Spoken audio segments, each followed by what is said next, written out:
Magandang umaga. Kamusta? Thank you so much. It's my honor to be here today and talk about the ethnic conflict and Myanmar's problematic democratization. I'm especially grateful to give me this opportunity to be Third World Study Center, especially for Professor Miriam. And also, it's been a Ramon Magsaysay family member. The Philippines become my second home with frequent visits here, and it's good to see familiar faces, especially Professor Miriam Coronel-Ferrer. And also I saw one of Metta Development Foundation senior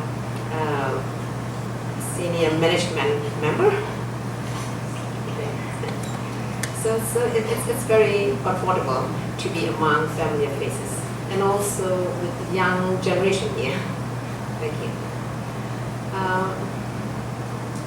My talk in the following 20 minutes will comprise of consequences of armed conflict in Myanmar and how civil societies are striving to empower the most vulnerable people.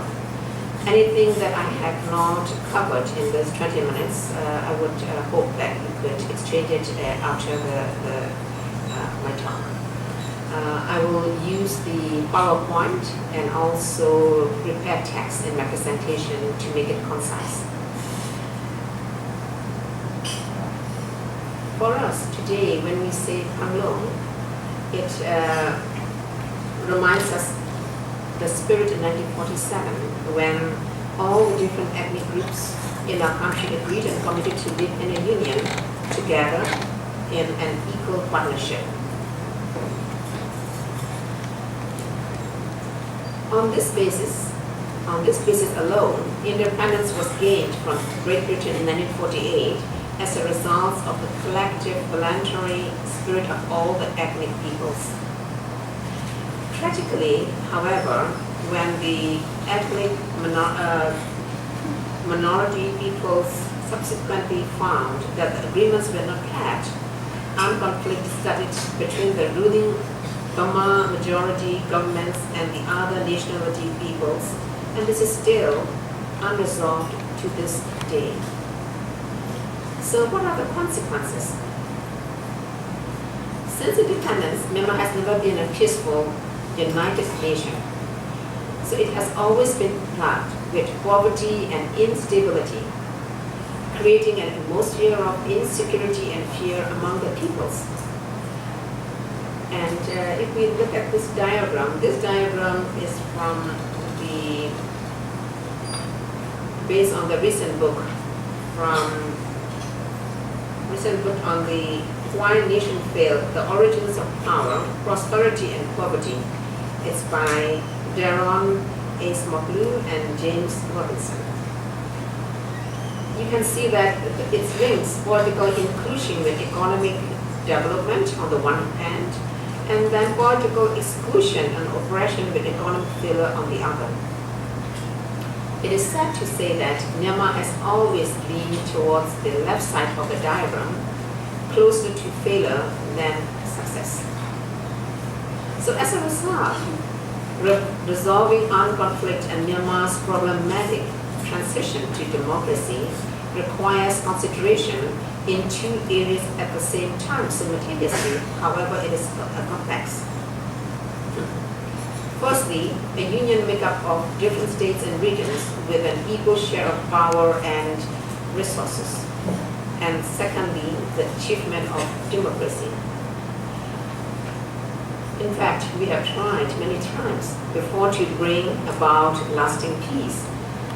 Many have lost their lives or been imprisoned for their efforts, such as during the popular protest for change in 1988, and also 2007, during the 2007, it's named Saffron Revolution.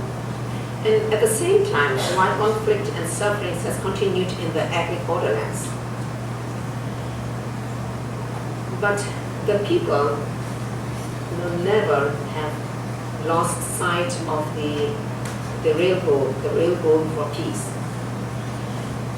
If I may refresh you, with memories, with our accounts of the recent past, what we have tried. Since the failed democracy uprising in 1998, the international community, including non-profit organizations such as the National Endowment for Democracy and Open Society Institute, have been financially supporting democratic opposition groups inside and outside of Myanmar that are, quote, dedicated to bring democracy to their country, unquote. Nevertheless, after 26 years today, the democratization process still remains a great challenge. And at the same time, in the late 80s and early 90s, the then military junta reached ceasefires with sensitive armed groups. And following these agreements, ethnic opposition groups like the Kachin Independence Organization put their efforts into regional development to try and foster trust. But these initiatives were also not effective in the long run because, according to expert opinion, the early ceasefires were arranged without political discussions. These agreements amounted mainly just to the absence of fighting, not the establishment of genuine peace.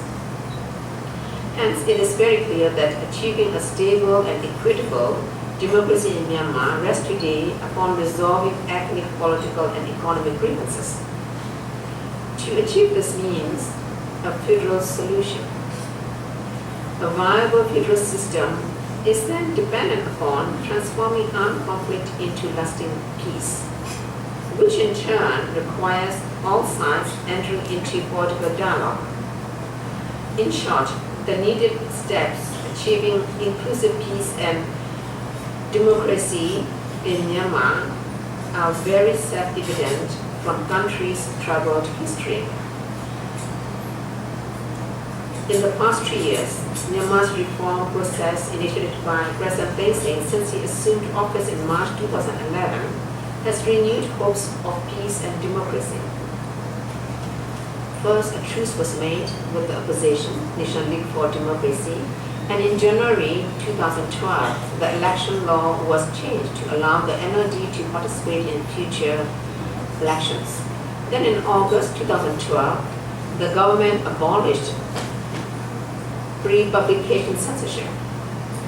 Internet and press controls were relaxed. And then right of assembly was also expanded. This has been followed up by 15 amnesties. And the Daw Seng government has released so far a total of 1,071 political prisoners.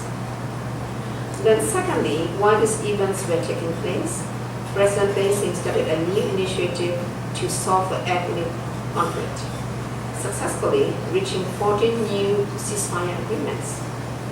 As a result, dialogue is currently taking place in different parts of the country between ethnic opposition and government representatives on what sort of guarantees for political reform can be built into a nationwide ceasefire agreement, the role of the international community, and most importantly, the next steps on how the structure of political dialogue itself will be negotiated.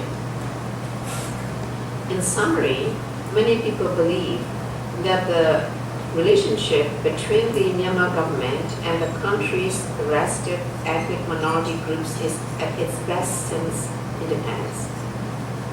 On the other hand, it needs to be pointed out that there are major setbacks that violence and conflict have erupted anew.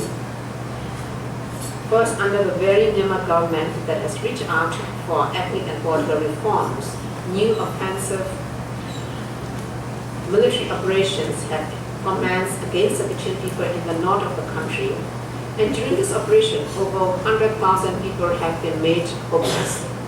Over 1,000 combatants and civilians killed or wounded, and gross human rights abuses have been perpetrated by the very Myanmar government troops against innocent villagers and citizens in many townships in Cochin State and Northern Chad State. Secondly, in another setback in ethnic relations, violence erupted from June 2012 in the Rakhine State in the west of the country and has since spread to other regions. Hundreds have been killed. At least 145,000 Muslims displaced. 40,000 others are in desperate need of humanitarian aid, and tens of thousands have fled the country by sea. A year and a half later of the initial violence, displaced Muslims, often known as Rohingya, still lack adequate shelter, drinking water, latrines, and healthcare, despite assurances of help from both the state and the central governments. I would like to quote Susan George here, the very well-known political and social scientist and author, very much loved. She said,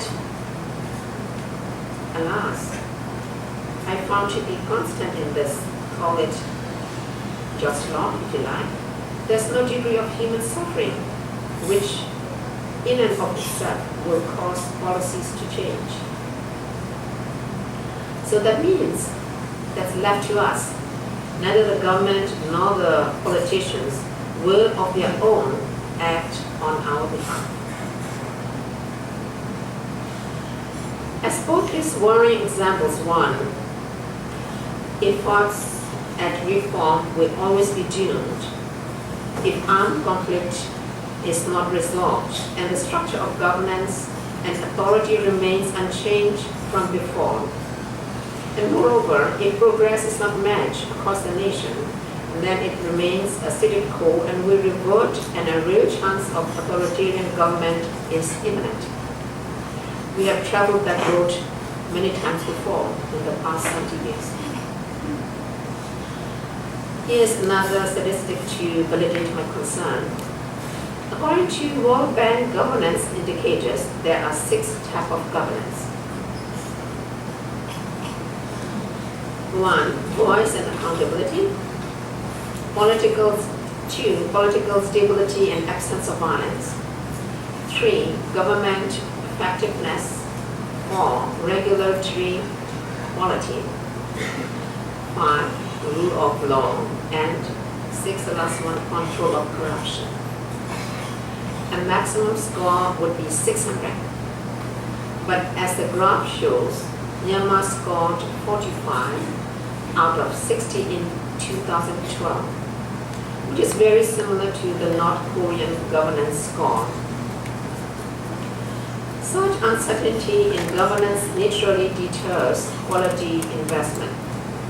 In contrast, unscrupulous investor will get in first and then take all he can with no regard for land rights and responsibility to the local populations once they have depleted the natural resources. These are the issues that create fear and suspicion among marginalized communities in our country.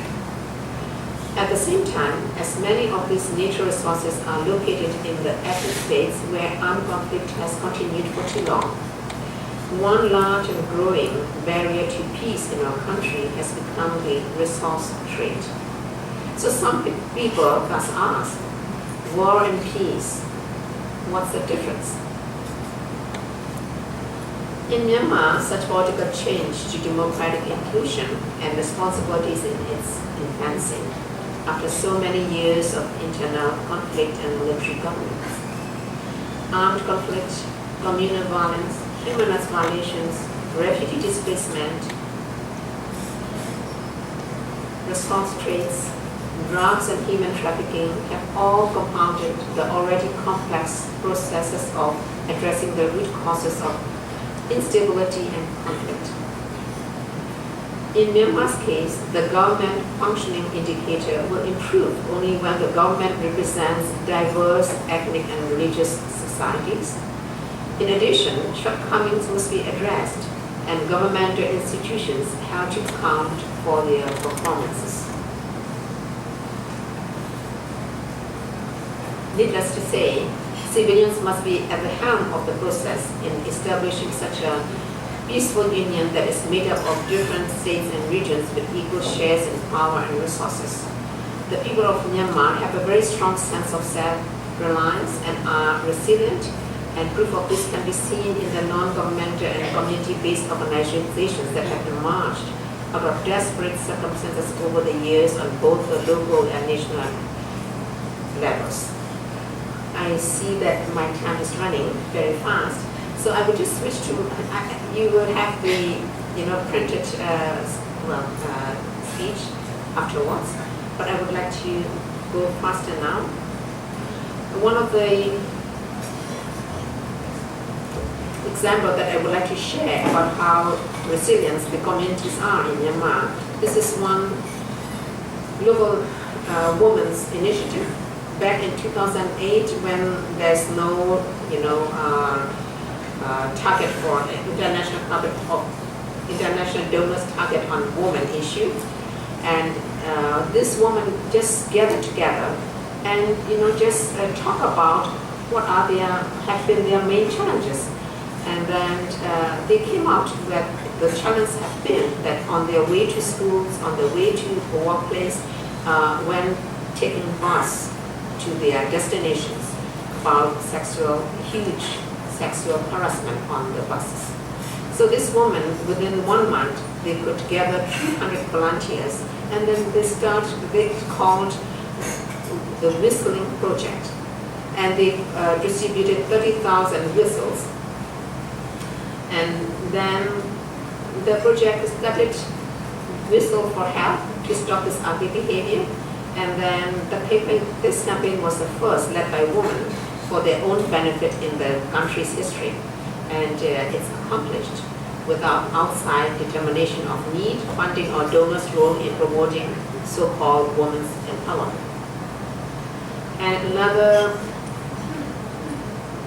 example is about what happened in Cochin and northern states, that during the resumed fighting in June 2011, before that there were only about 2 national NGOs working in the area, but once the resumed fighting, now today there are 9 local NGOs in March, and they were able to work together and make this protection assessment of the IDPs, 100,000 IDPs, of their protection concerns during displacement, and also about their concerns and needs, conditions that they defined in eventual return for the eventual return program. And the local NGOs are also able to produce together strategic plans for the program.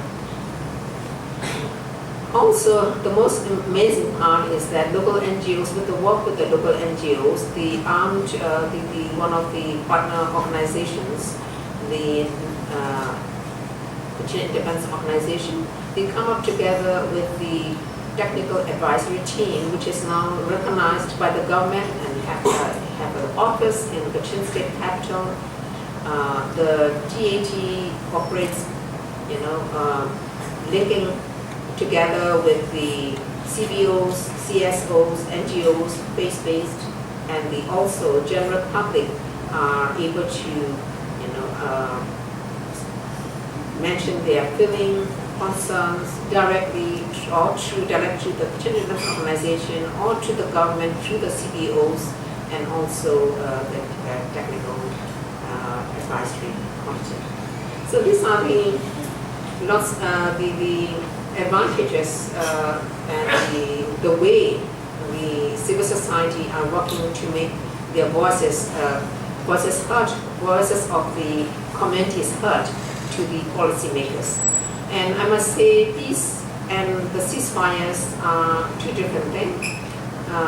Armies can make ceasefires between themselves, among themselves, but peace needs the people, and people must be able to build it and fill it, and otherwise there's no real peace. Okay. Thank you very much.